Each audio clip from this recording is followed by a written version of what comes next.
उत्तर प्रदेश की राजनीति में बड़ा भूचाल बनता हुआ नजर आ रहा है। जी हां, आपको बता देगा बसपा सुप्रीमो बहन मायावती ने इस महीने में तीसरी बार मीटिंग बुला ली और चौथी बार फिर मीटिंग 1 नवंबर को बुलाने के लिए जा रही हैं।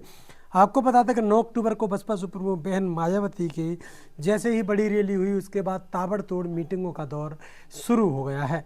आपको बता दें कि बहुजन समाज पार्टी की मुखिया बहन मायावती अब सभी रुख अपनाने के लिए तैयार हैं और किसी भी स्थिति में अब कदम कमज़ोर नहीं कर रही हैं। आपको बता दें कि बसपा सुप्रीमो बहन मायावती की आज मीटिंग का आयोजन किया गया जिसमें खासकर मुस्लिम समुदायों को जोड़ने की एक बड़ी रणनीति तय गई है, जिसमें मुस्लिम समाज को जोड़ने के लिए भाईचारा कमेटियों का भी बड़ा दौर बनना शुरू हो गया है। मंडल स्तरीय इस मीटिंग में बहुजन समाज पार्टी के सैकड़ों कार्यकर्ता पहुंच गए बसपा सुप्रीमो बहन मायावती के पास में, जहां पर उन्होंने विशेष निर्देश अभी चुनावी तैयारियों का दौर चालू हो गया है। वहीं केंद्रीय चुनाव आयोग और एसआईआर के द्वारा जो कि एसआईआर को लेकर भी जरूरी दिशा निर्देश बसपा सुप्रीमो बहन मायावती ने दिए हैं। इस मौके पर बहुजन समाज पार्टी के तमाम कार्यकर्ता भी मौजूद दिखाई दिए। आपको बता दें कि इसमें सबसे पहले आप जान लेंगे कि बहुजन समाज पार्टी अब अपने झंडे पर यानी नीली टोपी और नीले गमछा पर बड़ा जोर देती हुई नजर आ रही है। बहुजन समाज पार्टी की मीटिंग में कोई भी बगैर झंडे और बगैर बैनर के नहीं जाएगा। तो वहीं आपको बता दें कि इसी क्रम में बहुजन समाज पार्टी अब गमछा और टोपी पर बड़ा ध्यान देती हुई नज़र आ रही है। इसी क्रम में आप देख सकते हैं इस तस्वीर के माध्यम से आपको हाल ही की तस्वीर हम दिखा रहे हैं, जिसमें सतीश चंद्र मिश्रा जो कि राष्ट्रीय महासचिव हैं बहुजन समाज पार्टी के, वो के नीली टोपी और नीला गमछा डाले हुए हैं।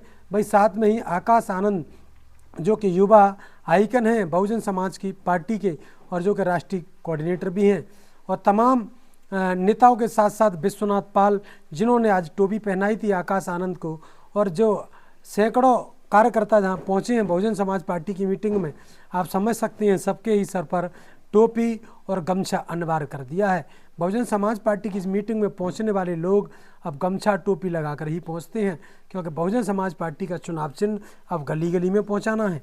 बहुजन समाज पार्टी का चुनाव चिन्ह पहले 2007 में गली गली में पहुंच गया, लेकिन उसके बाद से जब बसपा की 2012 में सरकार चली गई तो उसके बाद से लगातार बसपा 2012 के बाद 13 वर्षों तक अभी तक सत्ता से दूर है, और 13 वर्ष के बाद जैसे ही 15 वर्ष में चुनाव आने वाला है 2027 का, तो बहुजन समाज पार्टी अपनी रणनीति में अब नए बदलाव के साथ आगे बढ़ रही है।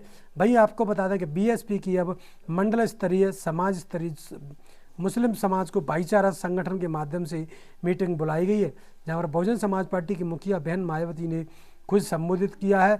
साथ ही साथ उन्होंने बहुजन समाज को जोड़ने के लिए, मुस्लिम समाज को पार्टी से जोड़ने के लिए एक बड़े कदम उठाए जा रहे हैं।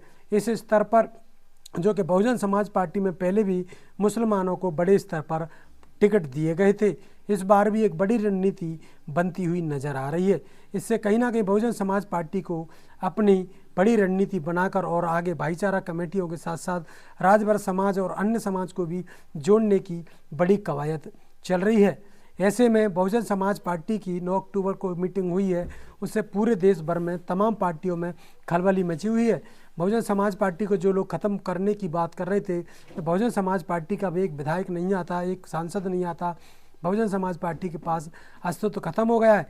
इस स्थिति में बहुजन समाज पार्टी आप देख सकते हैं कि बहुजन समाज पार्टी 9 अक्टूबर को जो आकर उभरी है उसके लेकर तमाम पार्टियों में अब एक बड़ी स्थिति पैदा हो गई है, और उन्होंने अब एक ही बात भ्रम फैलाना शुरू कर दिया है कि बहुजन समाज पार्टी को जो भीड़ है वो भारतीय जनता पार्टी ने पहुंचाई थी, क्योंकि बसपा सुप्रीमो बहन मायावती ने इस समय योगी सरकार की तारीफ कर दी थी।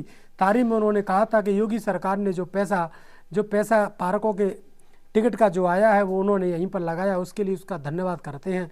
भाई समाजवादी को कहा गया कि समाजवादी पार्टी के पास पैसा तो आया यहाँ पर टिकटों का, लेकिन उन्होंने अपने खर्चे में निजी रूप में उपयोग करना शुरू कर दिया। इसलिए बहन मायावती ने योगी सरकार की तारीफ कर दी, जिससे तमाम पार्टियों को बड़ा सदमा लगा था। उन्होंने कहा था बहन मायावती ने कि योगी सरकार ने कहीं ना कहीं भारतीय जनता पार्टी की सरकार ने जो महापुरुषों का बनाए गए इस इतिहास में सहयोग करने का काम किया है, इसीलिए हम उनको धन्यवाद करते हैं, क्योंकि महापुरुष किसी एक पार्टी के नहीं होते, महापुरुष एक समाज के नहीं होते, महापुरुष सभी के लिए होते हैं। लेकिन इसका जो पैसा आता है उस पैसे का दुरुपयोग समाजवादी पार्टी ने करना शुरू कर दिया। इसलिए बहुजन समाज पार्टी ने अब योगी सरकार की तारीफ कर दी, जिसको लेकर देश भर में बड़ा भूचाल मचा हुआ है। लेकिन बहुजन समाज पार्टी की मुखिया बहन मायावती 9 अक्टूबर से एक बड़े स्तर पर एक्टिव होती हुई नजर आ रही हैं। उन्होंने मीटिंग बुलाई थी, इस महीने में 2 बार मीटिंग बुला ली। उत्तर प्रदेश की बुलाई थी 14, 15, 16 को, और उसके बाद उन्होंने 19, 20 में फिर एक मीटिंग बुला ली थी। और इस मीटिंग में लगातार बहुजन समाज पार्टी की सरकार बनाने को लेकर उन्होंने बड़े दिशा निर्देश दे दिए हैं। 2027 के चुनाव में क्या कुछ देखने के लिए मिलेगा, कमेंट बॉक्स में अपनी राय देना ना भूलें। बने रहिए हमारे साथ, बहुत बहुत धन्यवाद।